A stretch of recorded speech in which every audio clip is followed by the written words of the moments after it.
పొన్నం గారు మీరు రమ్మన్నారు, మేము బయలుదేరితే మీ పోలీసులను అడ్డం పెట్టి నువ్వు ఆపుకుంటున్నావు.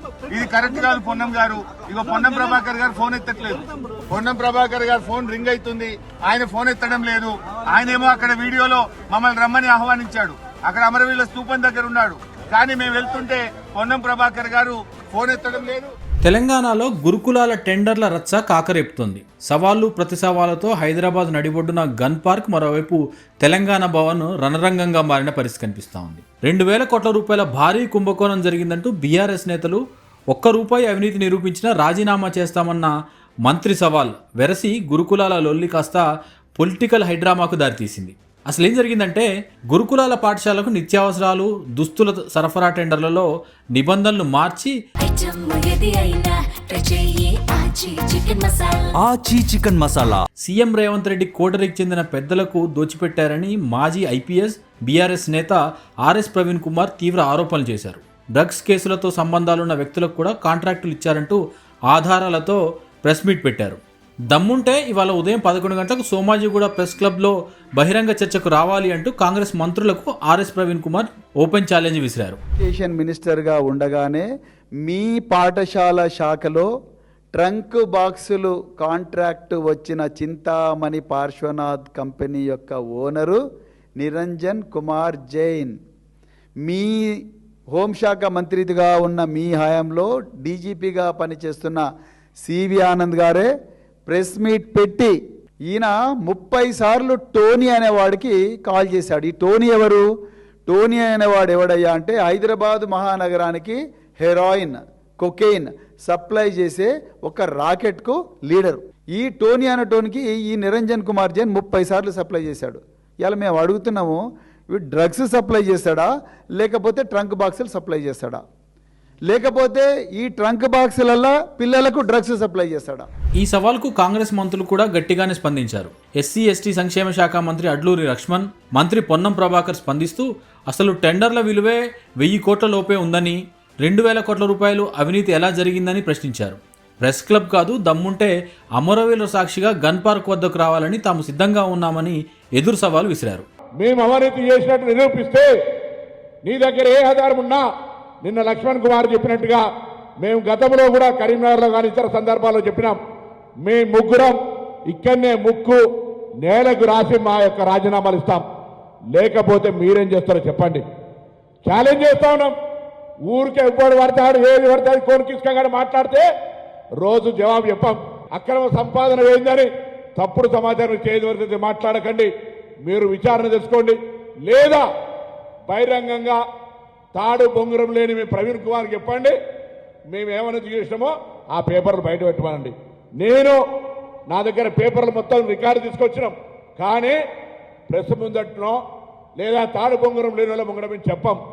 అయితే శాసనసభకు ప్రాతినిధ్యం వహిస్తున్న ఎమ్మెల్యేలుగా, మాజీ మంత్రులుగా ఒక చట్టసభల పట్ల గౌరవం ఉంటుంది, వాళ్ళ ముందర చర్చ చేయడానికి సిద్ధం. లేదా చట్టసభలో చర్చ చేస్తా ఉన్నాం, ఆ దానికి సిద్ధమైతే మేము సిద్ధం.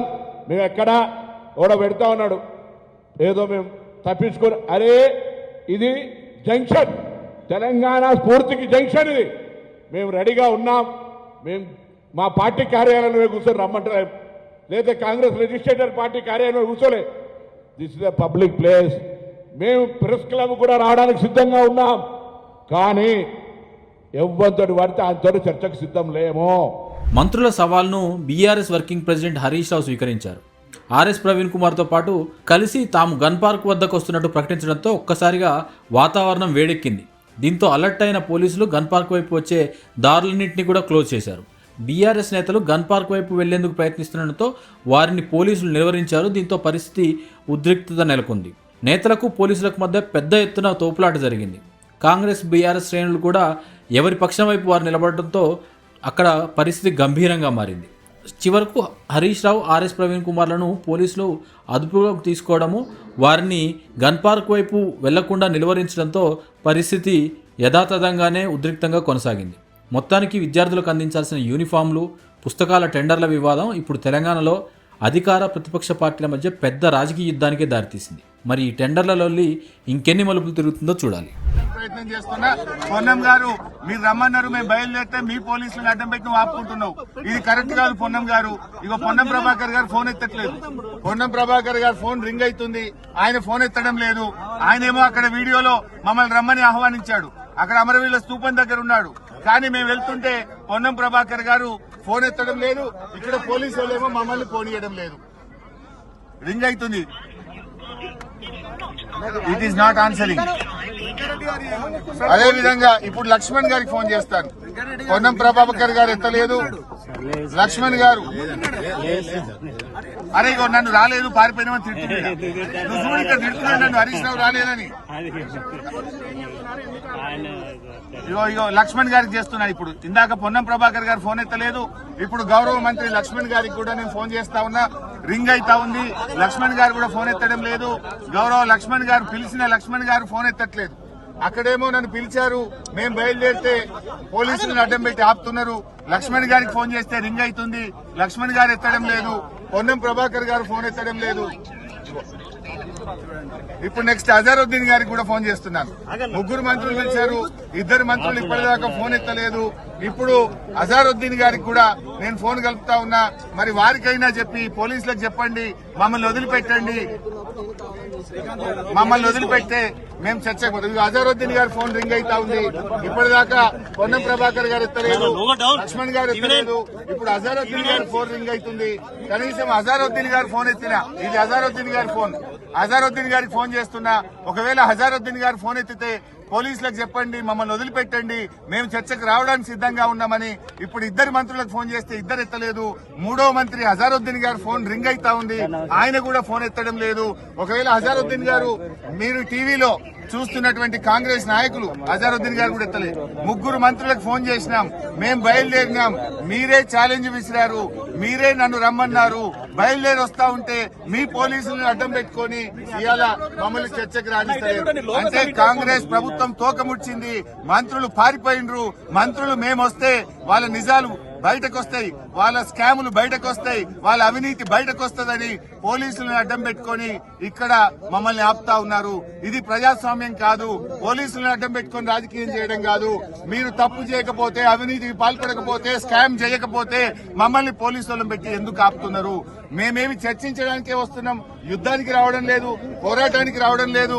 మాట్లాడడానికి వస్తా ఉంటే ఇవాళ మంత్రులు ఫోన్లు ఎత్తారు, మేము వస్తుంటే పోలీసులను పెట్టి ఆపడం, ఇది చాలా దుర్మార్గమైంది. పోలీసులు మీరు వెళ్ళడానికి వీలు లేదు, మాకు పైనుంచి ఆదేశాలు ఉన్నాయంటున్నారు. ఎవరు ఆదేశాలు ఇచ్చారో మీరే పోలీసులను అడగండి. ఒకవైపు ప్రభుత్వం మమ్మల్ని దమ్ముంటే చర్చకు రండి అంటారు, ఇంకోవైపు అదే ప్రభుత్వం పోలీసులు అడ్డం పెట్టుకుని మమ్మల్ని చర్చకు రాణిస్తున్నారు. మేము దిగి నడిచి వెళ్ళడానికి ప్రయత్నం చేస్తాం. మేము చర్చకు బోదలుచుకున్నాం. మంత్రులకు కూడా మీడియా ద్వారా విజ్ఞప్తి చేస్తున్నాం, పోలీసులకు చెప్పండి, పోలీసులకు చెప్పి మమ్మల్ని అక్కడికి రావడానికి ఫెసిలిటేట్ చేయండి.